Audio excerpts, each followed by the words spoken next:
மாறன் வீரா serial ஜனவரி 18ஆம் தேதி எபிசோடுக்கான ஒரு review தாங்க இந்த வீடியோவில் நம்ம இன்னைக்கு பார்க்க போகிறோம். எபிசோடை ஸ்டார்ட் பண்ணுறதுக்கு முன்னாடி இந்த வீடியோவை மறக்காமல் லைக் பண்ணிக்கோங்க. உங்களுடைய ஒவ்வொரு லைக்கும் அடுத்தடுத்து வீடியோஸ் போடும் பொழுது எங்களுக்கு கொஞ்சம் இன்ட்ரெஸ்டிங்காகவும் என்கரேஜிங்காகவும் இருக்கும். எபிசோட் எப்படி ஸ்டார்ட் ஆகுதுன்னா, ஃபஸ்ட்டு நம்ம வீராவை காமிக்கிறாங்க. வீரா வந்துட்டு அவங்க அண்ணனுக்கு வந்துட்டு தவசம் கொடுக்குறாங்க. அப்போ அண்ணனோட ஃபோட்டோவை பார்த்துட்டு வீரா என்ன நினைக்கிறாங்கன்னா, இங்கே பாருண்ணா, நான் இப்போ பண்ணுறது சரியா தவறா அப்படிங்கிறது எனக்கு ஒன்றும் புரியல.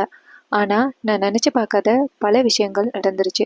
இது நீ உயிரோட இருந்தேன்னா மன்னிப்பியா என்னன்னு எனக்கு தெரியாதுன்னா, ஆனால் தயவு செஞ்சு என்னை மன்னிச்சிரு. என் கை மீறி நடந்த விஷயங்கள் அப்படின்னு சொல்லிட்டு வீரா ரொம்ப ஃபீல் பண்ணிட்டு நிற்கிறாங்க. அப்பன்னு பார்த்து கண்மணி நேராக அவங்க அண்ணனோட ஃபோட்டோவை பார்த்து, பாத்தியாண்ணா இங்கே என்ன நடக்குது அப்படின்னு எல்லாருமே எல்லாத்தையும் மறந்துட்டாங்க. உன்னை கொன்னவனே இன்னைக்கு உனக்கு தவசம் கொடுத்துக்கிட்டு இருக்கான். பார்க்கவே எனக்கு செம்ம கோவம் வருது. இங்கே பாருண்ணா, ஒரு வருஷத்துக்குள்ள அவனை பழி வாங்கலாம் அப்படின்னு நினச்சேன். ஆனால் நான் நினச்சது சரியாக வரல. ஆனால் கண்டிப்பாக அவன் குடும்பத்தை நான் நடுத்தருவுக்கு கொண்டாந்து நிப்பாட்டாமல் விட மாட்டேன். அந்த மாறனை என் கைனாலேயே கொல்ல போகிறேன் அப்படின்னு கண்மணி செம்ம கோவத்தில் பேசிக்கிட்டு இருக்காங்க. அதுக்கப்புறமா எல்லாருமே வந்துட்டு சாமி கும்பிட்டுட்டு வெளியில் வரும் பொழுது நம்ம கண்மணியோட அம்மா அங்கேருந்து வராங்க. அப்போ கண்மணி போயிட்டு நேராக அவங்க அம்மாவை நிப்பாட்டுறாங்க. அம்மா ஒரு நிமிஷம் நில்லு அப்படின்னு. அப்போ அவங்க கேட்குறாங்க, ஏண்டி என்னாச்சு, என்ன பிரச்சனை அப்படின்னு. இந்த வீட்டில் நடந்த எல்லா விஷயத்தையும் மறந்துட்டியா அம்மா அப்படின்னு கேட்க, அப்போ கண்மணியோட அம்மா கேட்குறாங்க, என்னடி சொல்கிற அப்படின்னு. கண்மணி சொல்கிறாங்க, நம்ம அண்ணனை கொன்னவனே இன்னைக்கு அண்ணனுக்கு தவசம் கொடுக்குறேன் அப்படின்னு சொல்லிட்டு அவனே எல்லா வேலையும் எடுத்து போட்டு பண்ணிக்கிட்டு இருக்கான். இப்படிமா உன்னால் பார்த்துக்கிட்டு இருக்க முடியுது? என் அண்ணனை கொன்னவன் இன்னைக்கு நம்ம எல்லாரும் மன்னிச்சிரும் அப்படிங்கிறதுக்காக எல்லா வேலையும் எடுத்து போட்டு பண்ணிக்கிட்டு இருக்கான். இப்படியெல்லாம் பண்ணால் பழைய விஷயங்கள் எல்லாத்தையுமே மறந்துடுவேன் அப்படின்னு அவன் நினச்சிக்கிட்டு இருக்கானா? உனக்கு கொஞ்சம் கூட அறிவு இல்லையாம்மா அப்படின்னு கேட்க, அப்போ கண்மணியோட அம்மா சொல்கிறாங்க, என்னடி நீ பேசுகிறத பார்த்தா என்னமோ மாறன் தம்பி உன் அண்ணனை திட்டம் போட்டு கொலை பண்ண மாதிரி சொல்கிற. அது எதேச்சையாக நடந்தது. ஏதோ நம்ம தலையில் எழுதியிருக்கு அப்படி நடக்கணும் அப்படின்னு, அதனால அப்படி நடந்திருக்கு. அதுக்காக நீ காலம் ஃபுல்லாக இப்படியே பண்ணிக்கிட்டு இருக்கலாமா? இங்கே பாரு, நீ அந்த வீட்டுக்கு மருமகளா போயிருக்க. அந்த வீட்டில் உள்ளவங்களை கஷ்டப்படுத்தாம நல்ல மருமகளா இரு அப்படின்னு. ஆனா கண்மணி சொல்றாங்க, அம்மா நீ இப்படி இருப்பேன்னு நான் கொஞ்சம் கூட எதிர்பார்க்கவே இல்லை. இப்ப நான் கேட்குற கேள்வி எல்லாமே நீ தான் அந்த குடும்பத்தை பார்த்து கேட்கணும். அந்த குடும்பத்துக்கு எதிராக இருக்கணும். ஆனா அந்த மாதிரி நீ எதுவுமே பண்ற மாதிரி தெரியலையே. நீ பாட்டுக்கும் அமைதியா இருக்க அப்படின்னு. அதுக்கு கண்மணியோட அம்மா சொல்றாங்க, அதுக்கு என்னை என்னடி பண்ண சொல்ற? இங்க பாரு கண்மணி, பழைய விஷயங்களை மறக்கிறது தான் உனக்கும் நல்லது, இந்த குடும்பத்துக்கும் நல்லது. இதை நான் உன்கிட்ட பல தடவை சொல்லிட்டேன். ஆனா நீ கொஞ்சம் கூட கேட்காம திரும்ப திரும்ப மாறனை பழி வாங்கணும் அப்படின்னே சொல்லிக்கிட்டு இருக்கே. இதெல்லாம் நல்லதுக்கு இல்லை கண்மணி அப்படின்னு. கண்மணி சொல்றாங்க, அம்மா நீ இப்படியெல்லாம் நினைப்பேன்னு நான் கொஞ்சம் கூட எதிர்பார்க்கல அப்படின்னு. அப்ப கண்மணியோட அம்மா சொல்றாங்க, இங்க பாரு, நம்ம பொண்ணு மாறனை கல்யாணம் பண்ணியிருக்கான். நீ மாறனை பழிவாங்குறன்னு சொல்லிட்டு வீராவோட வாழ்க்கைக்கு எதுவும் ஒல வச்சிடாது அப்படின்னு. அதுக்கு கண்மணி சொல்றாங்க, நீங்க பாரு, வீரா என்னைக்கு அந்த மாறனை கல்யாணம் பண்ணாலோ அப்பவே வந்துட்டு நான் வீராவை மாறனை விட்டு பிரிஞ்சு வர சொல்லி பல தடவை சொல்லிட்டேன். ஆனா அவ கொஞ்சம் கூட கேட்காம மாறனை தூக்கி வச்சுட்டு கொண்டாடிக்கிட்டு இருக்கா. அது என்னைக்கு பகையா போக போகுதுன்னு நீயும் பாரு அப்படின்னு. அப்ப கண்மணியோட அம்மா சொல்றாங்க, இங்க பாரு கண்மணி, நீ எடுக்கிற முடிவு எல்லாமே தப்பாவே முடியுது. தயவு செஞ்சு சொல்றது கேளு. ஒழுங்கா உன் புருஷனோட சேர்ந்து நல்ல வாழ்க்கைய வாழ ஆரம்பி. பழி வாங்குறேன் அப்படின்னு சொல்லிக்கிட்டு இருக்காது அப்படின்னு சொல்லிட்டு நேரா கண்மணியோட அம்மா அந்த இடத்துல இருந்து போவ. கண்மணி நினைக்கிறாங்க, என் அண்ணனை கொன்ன குடும்பம் நிம்மதியா இருக்கு, அதை பார்த்துக்கிட்டு என்னால இருக்க முடியுமா? விடமாட்டேன். அந்த மாறனை நிம்மதியா இருக்க விடக்கூடாது. ஒரு வருஷம் ஆயிட்டு, இதுக்கப்புறமும் என்னால் அவனை ஒன்றும் பண்ண முடியல. நம்ம வேற ஆயுதத்தை தான் எடுக்கணும். வீராவுக்கும் மாறனுக்கும் பிரச்சனையை உண்டாக்கி மாறனை வீட்டை விட்டு துரத்தலான்னு நினைச்சேன். ஆனா அது நடக்க மாட்டேங்குது. அவன் அண்ணனுக்கும் அவனுக்கும் பிரச்சனையை உண்டாக்கி விடுவான் அப்படின்னு புது திட்டத்தை போறாங்க கண்மணி. அதுக்கப்புறம் சீனசி பண்ணி எல்லாரும் வந்துட்டு சாப்பிட உட்காடுறாங்க. அவங்க எல்லாருக்குமே கண்மணியோட குடும்பத்துல உள்ளவங்க சாப்பாடு பரிமாறுறாங்க. எல்லாருமே சாப்பிட்டு முடிச்சதோட அவங்க நேரா கண்மணியை பார்த்துட்டு வீராவையும் பார்த்துட்டு, இங்க பாருங்கம்மா, உங்களுக்கு அண்ணன் இல்லையேன்னு கவலைப்படாதீங்க. நாங்க எல்லாருமே உனக்கு அண்ணனா இருக்கோம். உங்களுக்கு என்ன பிரச்சனை இருந்தாலும் நாங்க வந்து உங்களுக்கு உதவி செய்யறோம் அப்படின்னு சொல்லிட்டு அவங்க நேரா வீராவையும் கண்மணியும் பார்த்துட்டு அவங்க அம்மாட்டையும் நன்றி சொல்லிட்டு அந்த இடத்துல இருந்து போறாங்க. அதுக்கப்புறமா கண்மணி நேரா வீரா நேரா அவங்க மாமாவை பார்த்து, மாமா அம்மா 2 பேரும் உட்காந்து சாப்பிடுங்க அப்படின்னு. ராமச்சந்திரன் சொல்றாரு, இல்லம்மா நான் கொஞ்சம் லேட்டா சாப்பிட்றேன் அப்படின்னு. வள்ளி சொல்றாங்க, ஆமா நான் கொஞ்சம் லேட்டா சாப்பிட்றேன் அப்படின்னு. கண்மணியோட அம்மா சொல்றாங்க, இங்க பாருங்க, என் பிள்ளையோட ஆத்மா சாந்தி அடையணும் அப்படிங்கிறதுக்காக தான் எல்லாருக்குமே வந்துட்டு ஒரு வாய் சாப்பாடு போட்டோம். நீங்க சாப்பிடாம இருந்தா எனக்கு ரொம்ப கஷ்டமா இருக்கும். நீங்களும் அப்படியே உட்காந்து சாப்பிட்டீங்கன்னா எனக்கு கொஞ்சம் நிம்மதியா இருக்கும் அப்படின்னு. இதை கேட்டதோட ராமச்சந்திரனும் வள்ளியும் போய் உட்கார்றாங்க. கூடவே குடும்பத்துல உள்ளவங்க எல்லாரும் போய் உட்கார்றாங்க. எல்லாருக்கும் இலை எடுத்து போட்டு சாப்பாடு பரிமாறுறாங்க. அப்ப நம்ம ராகவன் வந்துட்டு கண் கலங்கிட்டு நிக்கிறாரு. அப்ப கண்மணி வந்துட்டு நேரா அவங்க அண்ணன் போட்டோவை பார்த்து, பாத்தியாண்ணா உன் கண்ணு முன்னாடி என்னெல்லாம் நடக்குதுன்னு. அம்மா எல்லாத்தையுமே மறந்துட்டாங்க. இந்த மாறனோட குடும்பம் நிம்மதியா இருக்கு. அப்ப நீ இறந்ததுக்கு என்னென்ன அர்த்தம் அப்படின்ட்டு கண்மணி ரொம்ப கோவத்துல இருக்காங்க. இன்னொரு பக்கம் ராகவனுக்கு சாப்பாடு வச்ச பிறகு ராகவனால சுத்தமா சாப்பிடவே முடியல. சோத்தை பிணைஞ்சிட்டே இருக்காரு. அப்ப வள்ளி நேரா ராகவனை பார்த்து, ராகவா சாப்பிடு அப்படின்னு சொல்ல, ராகவனை சரி அப்படின்னு சொல்லிட்டு கண்ணீரை தொடச்சிட்டு சாப்பிட்றாரு. அப்புறம் ராமச்சந்திரனும் சாப்பிட்றாங்க. அதுக்கப்புறமா வந்துட்டு இலையெல்லாம் இருக்கு. அப்ப நம்ம மாறன் வந்துட்டு இலைய எடுக்க போக மாறனோட அம்மா சொல்றாங்க, மாப்பிள்ள என்ன பண்றீங்க அப்படின்னு. மாறன் சொல்றாரு, அத்தை இது நம்ம வீடு தானே, இதுல என்ன இருக்கு அப்படின்னு. வீரா சொல்றாங்க, விடு நான் எடுக்கிறேன் அப்படின்னு. மாறன் சொல்றாரு, நீ எடுத்தா என்ன நான் எடுத்தானே, ரெண்டும் ஒண்ணு தானே அப்படின்னு சொல்லிட்டு மாறன் இலைய எடுக்கிறாரு. வீரா வந்துட்டு ஹெல்ப் பண்றாங்க. இலையெல்லாம் கொண்டு போய் கொட்டிடுறாங்க. அதுக்கப்புறம் வந்துட்டு நம்ம ராகவன் வந்துட்டு ரொம்ப ஃபீல் பண்ணிட்டு இருக்காரு. இது மாதிரி அவரால் தானே வந்துட்டு அவங்க 2 பேருமே இறந்தாங்க. அதை நினைச்சு ராகவன் ரொம்ப சோகமா நிக்க, மாறன் அந்த பக்கமா வந்துட்டு, என்ன இவன் இப்படி சோகமா நிக்கிறான், இவன் சோகமா இருக்கிறத பார்த்தாலே எல்லாரும் கண்டுபிடிச்சிருவாங்க போலே அப்படின்ட்டு. மாறன் இங்க இருந்து வந்துட்டு ராகவன்ட்டா, ராகவா என்ன நடக்குது இங்க அப்படின்னு கேட்க, ராகவன் சொல்றாரு, பாத்தியா மாறா, இந்த குடும்பத்துல உள்ள எல்லாருமே இந்த அளவுக்கு கஷ்டப்பட்டுக்கிட்டு இருக்காங்கன்னா அதுக்கு காரணமே நான் தானே. அன்னைக்கு ஒரு 5 நிமிஷம் நான் காரை நிப்பாட்டி இருந்தா இன்னரா அவங்கள காப்பாத்திருக்கலாம்ல. நான் காரை நிப்பாட்டாம போனதுதான் ரொம்ப பெரிய தப்பு. இப்படி ஒரு குடும்பத்தோட சந்தோஷத்தையே கெடுத்துட்டனே அப்படின்னு ராகவன் கண் கலங்க. அப்பா மாறன் சொல்றாரு, இங்க பாருண்ணா, நான் உன்கிட்ட இத்தனை தடவை சொல்றது, அந்த விஷயம் எல்லாத்தையுமே நீ மறந்துரு. மறக்கிறது தான் நல்லது. நீ ஞாபகப்படுத்திட்டே இருந்தியன்னா அது உனக்கு தான் ஆபத்து. அன்னைக்கு உன்கிட்ட என்ன சத்தியம் வாங்கினேன், இந்த விஷயத்தை பத்தி வெளியில யாருக்கிட்டையும் கேட்கக்கூடாது, சொல்லக்கூடாது, நீ முகத்துல காமிச்சவும் கூடாதுன்னு சொன்னேன். ஆனா நீ இப்படி இருக்கிறத பார்த்தாலே எல்லாருமே கண்டுபிடிச்சிருவாங்க. தயவு செஞ்சு இந்த மாதிரி இருக்காத அண்ணா அப்படின்னு ராகவன் சொல்றாரு. இல்ல மாறா, இத்தனை நாள் நான் அதை பத்தி யோசிக்காம இருந்தேன். ஆனா இப்ப தவசம் வந்ததோட எனக்கு அவங்கள பத்தின ஞாபகம் வந்துருச்சு. என்ன நடந்துச்சோ அதுவும் ஞாபகம் வந்துருச்சு. என்னால ஜீரணிக்கவே முடியல. அப்படிப்பட்ட ஒரு குடும்பக்காரனா இருந்திருக்கனே அப்படின்னு என்னால தாங்க முடியல ராகவா அப்படின்னு. ராகவன் சொல்றாரு, இங்க பாரு ராகவா, நான் உன்கிட்ட சொல்லிட்டேன். நான் அந்த பழைய விஷயங்களை பத்தி யோசிச்சேன்னா அது நம்ம குடும்பத்துக்கு தான் நல்லதில்ல.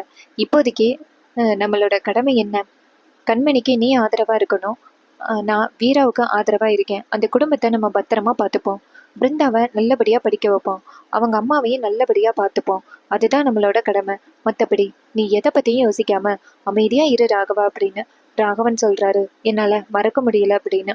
மாறன் சொல்றாரு, டேய் என்னடா நானு சொல்லிக்கிட்டே இருக்கேன், திரும்ப திரும்ப அதையே சொல்லிக்கிட்டு இருக்க. இங்க பாரு, நம்மளுக்கு இந்த கடமை மட்டும்தான். நம்ம இந்த குடும்பத்தை நல்லபடியா பார்த்துக்கணும். அதுதான் நம்மளோட கடமை அப்படின்னு சொல்ல, இது கேட்டுட்டு ராகவனும் சரி மாறா அப்படின்னு சொல்றாரு. அதுக்கப்புறமா ராமச்சந்திரனை காமிக்கிறாங்க. ராமச்சந்திரன் வந்துட்டு அதை நினைச்சு ரொம்ப சோகமா உட்காந்துருக்காரு. அப்பன்னு பார்த்து வள்ளி அங்கேருந்து வராங்க. ராமச்சந்திரன் தூங்காம உட்காந்துருக்கிறத பார்த்துட்டு வள்ளி மணியை பார்க்குறாங்க. மணி வந்துட்டு 11. அப்ப வள்ளி நினைக்கிறாங்க, என்ன இது, அண்ணன் இவ்வளோ நேரம் தூங்காம இருக்காரு, இப்படி தூங்காம இருந்தா அவர் உடம்புக்கு நல்லது இல்லையே அப்படின்ட்டு வள்ளி நேரா ராமச்சந்திரன்ட்ட, அண்ணா உனக்காக தண்ணி கொண்டு வந்தேன், ஆனா நீ தூங்காம உட்காந்துருக்க, இவ்வளோ நேரம் முழிச்சுக்கிட்டு இருந்தியன்னா உன் உடம்புக்கு நல்லதா அப்படின்னு ராமச்சந்திரன் சொல்றாரு. வள்ளி, இன்னைக்கு நடந்ததை வச்சு என்னால எப்படி வள்ளி தூங்க முடியும் நிம்மதியா, பாத்தியா, அந்த குடும்பத்துல 2 உயிரை பறி கொடுத்துட்டு இருக்காங்க. 1 வருஷம் ஆனாலும் சுத்தமா என்னால மறக்கவே முடியல. இல்ல உன் அண்ணி சத்தி கிட்டத்தட்ட ரொம்ப வருஷம் ஆயிட்டு, ஆனா என்னால மறக்க முடிஞ்சுச்சா? அதே மாதிரிதானே அவங்க பிள்ளைய பறி கொடுத்துட்டு வருத்தப்பட்டுட்டு இருப்பாங்க. எப்படி வள்ளி என்னால வந்துட்டு தூங்க முடியும் அப்படின்னு சொல்லிட்டு ராமச்சந்திரன் ரொம்ப சோகமா சொல்ல, அதுக்கு வள்ளி சொல்றாங்க, அண்ணா அதுக்காக பழைய விஷயங்களை பத்தியே நினைச்சுக்கிட்டு இருந்துச்சுன்னா நம்ம நிம்மதி போயிரும்லண்ணா, அதனால மறக்கிறது தான் நல்லது அப்படின்னு. அப்ப ராமச்சந்திரன் சொல்றாரு, வள்ளி எப்படி வள்ளி மறக்க முடியும், ஒரு பெரிய தப்பு பண்ணிட்டு மாறன் அமைதியாவும் பொறுமையாவும் இருக்கான் அப்படின்னு. அப்ப வள்ளி சொல்றாங்க, இங்க பாருண்ணா, நடந்தது நடந்து போச்சு. பழைய விஷயங்களை பேசி இனிமே என்ன பண்ண போறோம், அதுக்குதான் அவங்க பொண்ணுங்களையும் நம்ம பையன்களுக்கு கட்டி வச்சிருக்கோம். அதோட அந்த குடும்பத்தையும் நல்லபடியா பாத்துக்கிறோம். அந்த பையங்க இருந்து என்னெல்லாம் பண்ணுவாங்களோ அதை விட ஒருபடி மேலேயே நம்ம பாத்துக்கிட்டு இருக்கோம். இதை விட என்னென்ன வேணும் அப்படின்னு.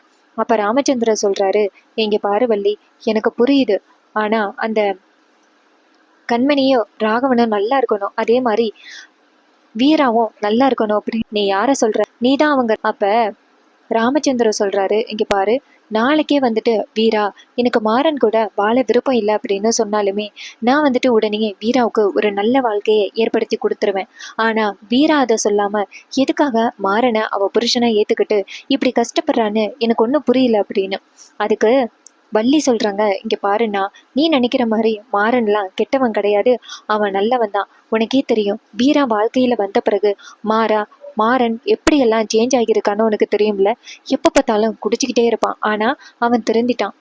இப்ப வீரா வந்துட்டு என்ன சொன்னாலுமே மாறன் கேட்பான். இப்ப பொறுப்பா கடைக்கு போறான், பொறுப்பா எல்லா வேலைகளையுமே பாத்துக்கிறான். இப்படி இருக்கும் பொழுது எப்படின்னா நீ வந்துட்டு வீராவையும் மாறனையும் பிரிக்கலான்னு சொல்ற அப்படின்னு. அப்ப ராமச்சந்திரன் சொல்றாரு, நான் பிரிக்கணும்னு சொல்லல, ஒரு வார்த்தை வீரா சொன்னா அவளுக்கு நல்ல வாழ்க்கையை ஏற்படுத்தி கொடுத்துருவேன்னு சொன்னேன் அப்படின்னு.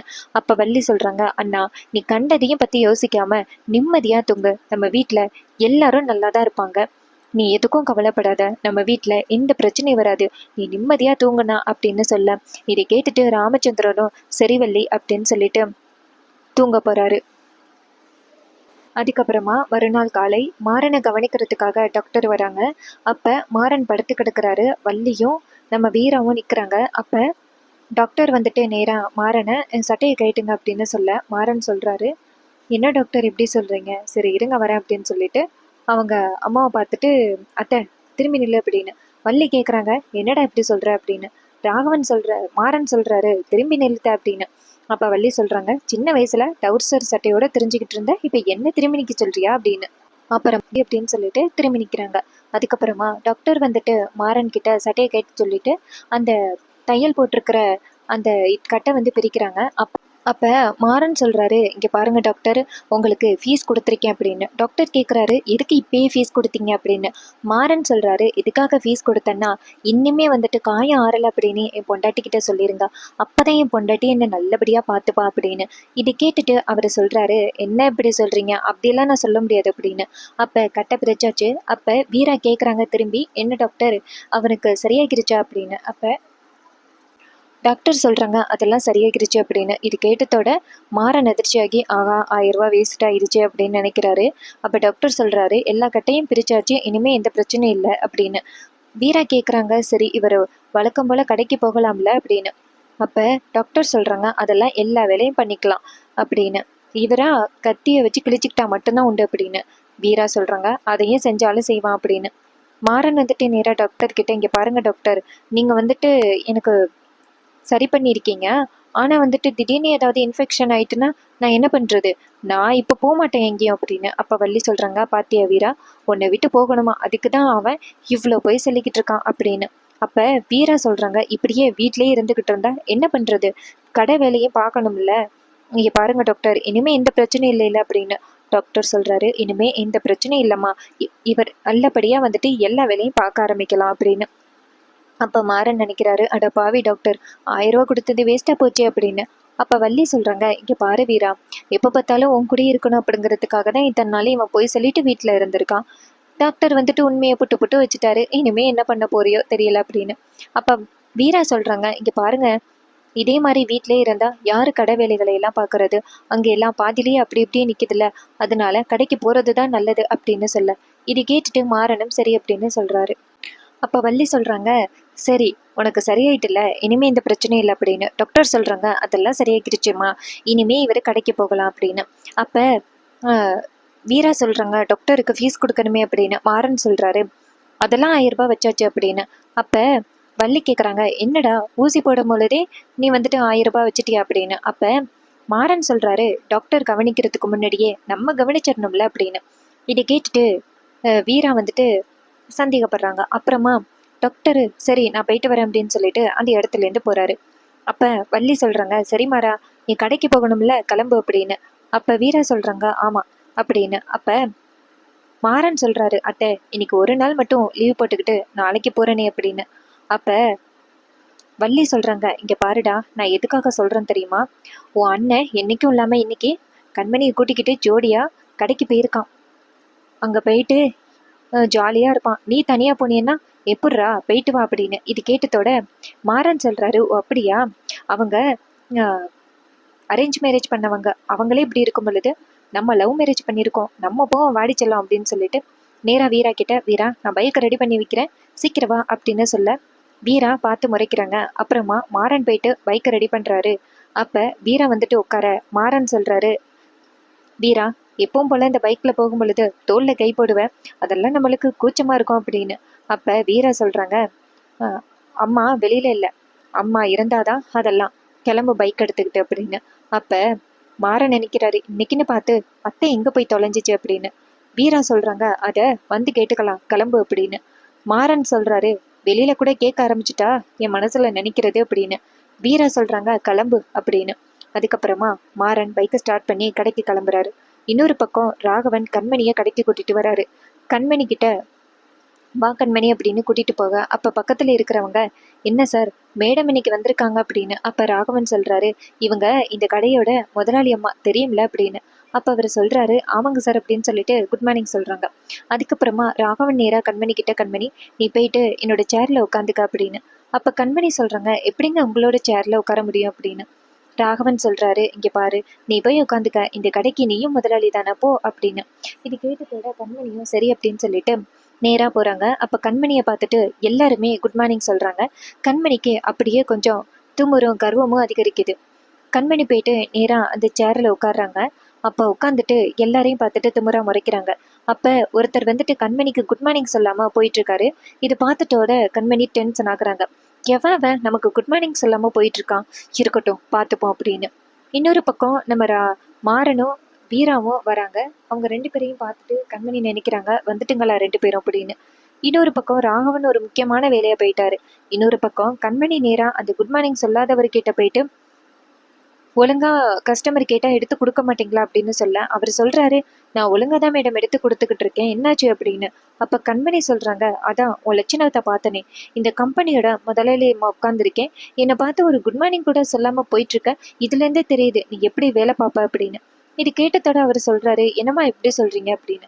கண்மணி சொல்றாங்க, இங்க பாருங்க, எனக்கு நீ அப்பவே மரியாதை கொடுத்துருந்தியன்னா இந்த பிரச்சனை வந்திருக்காது அப்படின்னு சொல்லிட்டு அவரை ஓங்கி அறையிற. இதை பார்த்துட்டு அங்க உள்ளவங்க அதிர்ச்சி ஆகுறாங்க. அப்ப மாறனும் அந்த இடத்துக்கு வராரு.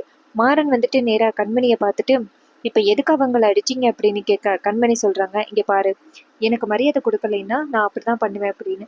இதை கேட்டுட்டு மாறன் கோவப்படுறாரு. அப்படி அவர் என்ன தப்பு பண்ணாரு அப்படின்னு. கண்மணி சொல்றாங்க, எனக்கு மரியாதை கொடுக்கல அப்படின்னு. இது கேட்டதோட மாறன் சொல்றாரு, என்னதான் பண்ணாலும் நீங்க தப்பு, அவர்கிட்ட மன்னிப்பு கேளுங்க அப்படின்னு. ரொம்பவே சூப்பரா அப்கமிங் எபிசோட கொண்டு போறாங்க. இதே மாதிரி இனிமே அப்டேட்ஸ் நம்ம சேனல்ல தொடர்ந்து பார்க்கணும்னா மறக்காம நம்ம சேனலை சப்ஸ்கிரைப் பண்ணிக்கோங்க. தேங்க்யூ ஃபார் வாட்சிங்.